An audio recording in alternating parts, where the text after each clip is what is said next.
Okay, I told you I would show you the packets. That way, if you did have some kind of technical problem, then you can actually use these instead. So there's page 1 of the week 1 plan.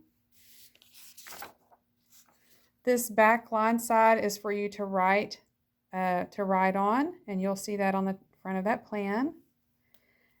Also, you're supposed to teach the comma rules. Here's comma rules 1 through 6 in this particular packet. You know how we do that at school when we teach through those. Okay, and then here is the introductory clauses.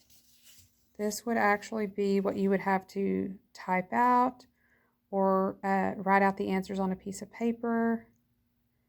That's for that week. So that packet would need to be turned in on that following Monday.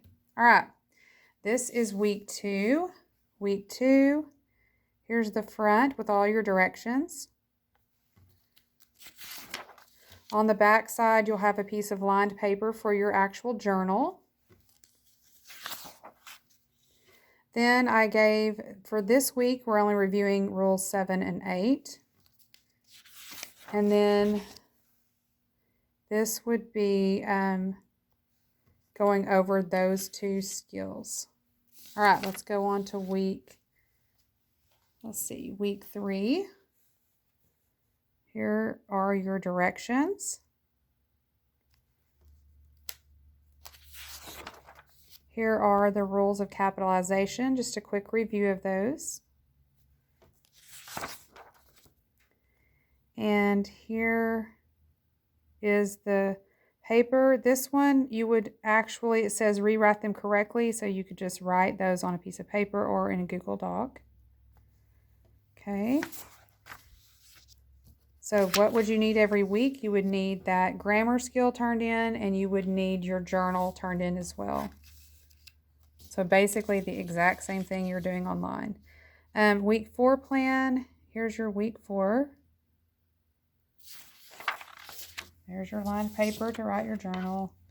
This goes over and gives examples of there, there, and there. Let me hold it up a little bigger.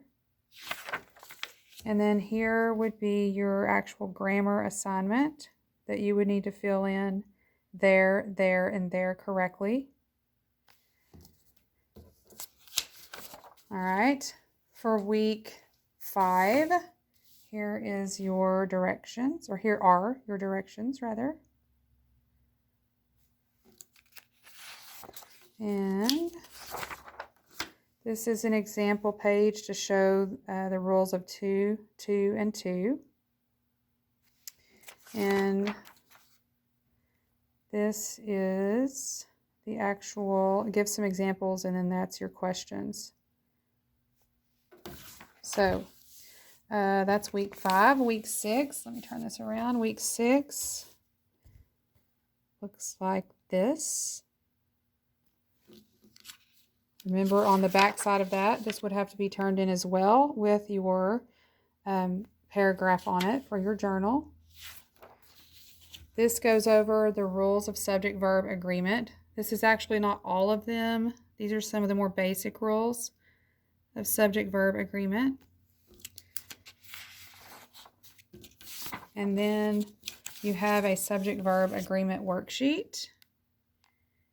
You could just type out those answers, rewrite those sentences, plugging in the correct answer.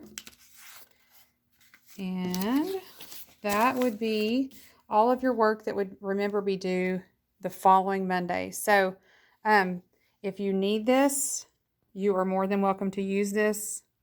Hopefully everything goes well for you online.